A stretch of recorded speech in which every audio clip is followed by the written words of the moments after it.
اللواء محمد نجيب مساعد وزير الداخلية الأسبق لقطاع السجون قال إنه الجماعة اللي معتقلين سواء من الإخوان أو من الجماعة الإرهابية بيحاولوا يدخلوا أدوات. طيب أنا معايا زميلي وصديقي العزيز الأستاذ مجدي الجلاد رئيس تحرير جريدة الوطن. مجدي ازيك؟ اهلا يا محمد، ازيك يا حبيبي؟ عامل؟ انا لسه قاري البيان وقلت انا بحترم فيك هذه الشفافيه وهذا الوضوح، لانه عشان القيل والقال، عشان ايه يعني اتقطعت جهيزه قول كل خطيب زي ما بيقولوا. قول لي ايه الكواليس، لانه برضو انا يهمني اعرف هل حصل مشاده او خلاف وجهات النظر، وده ممكن وارد جدا بينك وبين محمد الامين. هل حاولت تقديم استقالتك كما نشر في بعض المواقع؟ ايه ده دراما جامد جدا والله. ما حصل كل ده ولا محمد الامين له علاقه ولا القصص دي كلها. ايه اللي حصل؟ اللي حصل انك انت صحفي كبير وعارف ان اي جورنال في الدنيا بيمشي الطبعه وبيعمل غيار مره وغيار اثنين وثلاثه. الخبر صحيح 100% ولا يستطيع احد ان ينفيه. احنا بنتكلم عن ممتلكات المشير السيسي اللي ورثها عن والده. اظن الميراث مش عيب. اللي ورثها عن والده منها رابع في خان الخليل، منطقه تجاريه وسياحيه. والخطا في الخبر بس كان التقدير المالي للممتلكات دي. ولما سالنا واتقصنا وعرفنا والكلام ده انه الشخص بيقدم تقرار الذمه الماليه بالممتلكات فقط ولا يقدم قيمتها الماليه، لانها متفاوته حسب التقدير. انت ممكن تقول لي حته الارض دي المتر فيها ب 5000 جنيه واقول لك لا ب 20000 جنيه مثلا.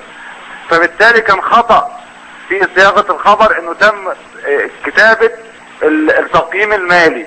فاحنا قلنا لا، رفعنا الخبر من الطبعه الاولى، وكانت لسه الطبعه الاولى اللي كانت لسه دايره. وزي ما بنعمل وانت صحفي وعارف كبير ان الجرايد نفسها بتعمل كل يوم غيار، بيتصل بالمطبعه يقول له عندي غيار عندي خطا، بيوقف المطبعه بيبعت الغيار ثاني.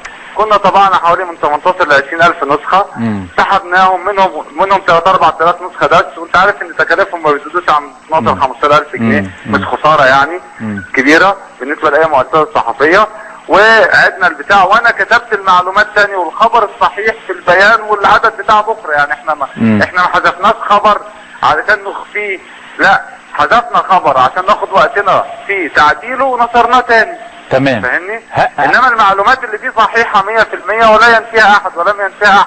محمد الامين، المهندس محمد الامين، تقديري الشديد ليه، صديق رئيس مجلس اداره لا يتدخل في الامور التحريريه، واعتقد انها تاريخي المهني بيقول الكلام ده، ان ما حدش بيتدخل في شغلي وانا ما اقبلش ان حد. هو الحقيقه احنا سالناه، قال اساله مجدي وهو اللي يقول، يعني هو اللي عنده صاحب الموضوع وصاحب الكلام.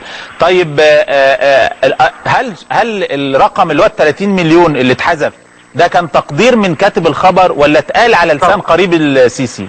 لا، هو اتقال على لسان قريب السيسي انها في حدود كذا.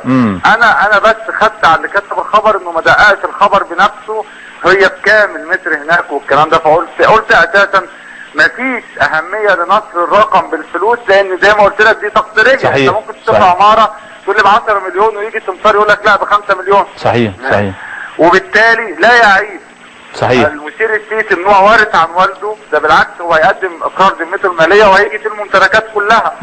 بس ولا يعيب الجريده انها صلحت خطا، وده بيحصل كل يوم. لكن كل يوم وحصلت في حياتنا الصحفيه كتير في الجرايد انك انت بتسحب الطبعه وبتوقف الطباعه عشان تعدل خبر او معلومه غلط، لان احنا بشر وبننتج. صحيح. طب 10 مليون دي برضو تقديرك ولا يعني ده تقريبا كده اللي هو الرقم اللي تقدير وسطي تقريبي يعني. طيب برضو في نفس البيان قلت انه سيعلن ذمته الماليه قريب جدا او خلال ايام. ده ناخد من دي معلومه يعني انه دي معلومه مؤكده انه هيقدم مع اوراق ترشحه للرئاسه اقرار ذمته الماليه وسيعلن عشان الشفافيه والكلام ده. وزي ما قلت لك معظم ممتلكاته وارثها عن والده، لان والده كان عنده املاك واسرته عندها املاك وهيعلنها. وبالتالي ولا يعيبه يعني والده كان تاجر وكان اسرته ثريه، ده لا يعيبه على الاطلاق. بالظبط. ما احنا كلنا يعني. وعايز اقول لك على حاجه مهمه جدا، 10 او 30 مليون بالنسبه لميراث في منطقه زي ديت خان الخليل سياحيه، منطقه تجاريه وسياحيه، مش رقم ده. انت بتكتشف دلوقتي ان قطعه ارض واحده بتتباع ب 30 مليون. صحيح. ده حقيقي. انا شايف الضجه اللي على الموضوع علشان المشير السيسي، بينما احنا كل يوم في كل الصحف المصريه وفي العالم كله بيتغير اخبار وبيتسحب خبر وبتوقف الطبعه، وانت عارف الكلام ده في الهنا من زمان. صحيح. الناس ما بتعملش الضجه دي، بس البعض الصدى انها عن المشير وعلى طول الاخوان اشتغلوا وقال لك ده الجيش تدخل عند مجدي والجريده وشال. والله العظيم خالص، ولا الجيش. انا عايز اقول لك على حاجه وانا مسؤول على الكلام ده على الهواء. لا الجيش بيتدخل ولا اسمح له انه يتدخل. انا ما اسمحلوش ولا هو يقدر يتدخل. لا هم عندهم وعي، يعني الناس فاكره ان احنا عايشين زي زمان، يعني بعد ثورتين الدنيا اختلفت. طب ما انا ناشر بكره، ما انا ناشر على الموقع قدامك، ناشر بكره المعلومات بالكامل، لا جيش دخل ولا شال، وكاتب الممتلكات وكل حاجه. صحيح. لكن هو الرقم الفلوس دي لا يجوز انك انت تقدر تقييم حاجه هي خاضعه لاختلاف وجهات النظر. ده صحيح. وتغيير السوق وكذا. اخر سؤال يا مجدي، رايك ايه في الحوار بتاع جريده السياسه الكويتيه واللي حصل، وبيان المتحدث العسكري ثم بيان من شويه الجرالة؟ يعني اقول لك بصراحه ارجوك، وانا عارف انك صريح.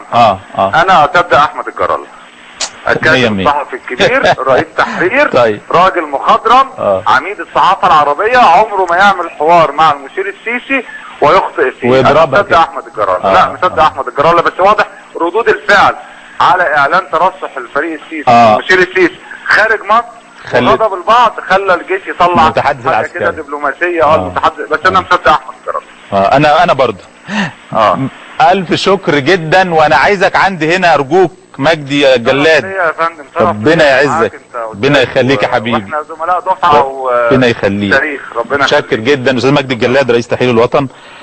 كده وضحت الرؤيه، يعني لا الجيش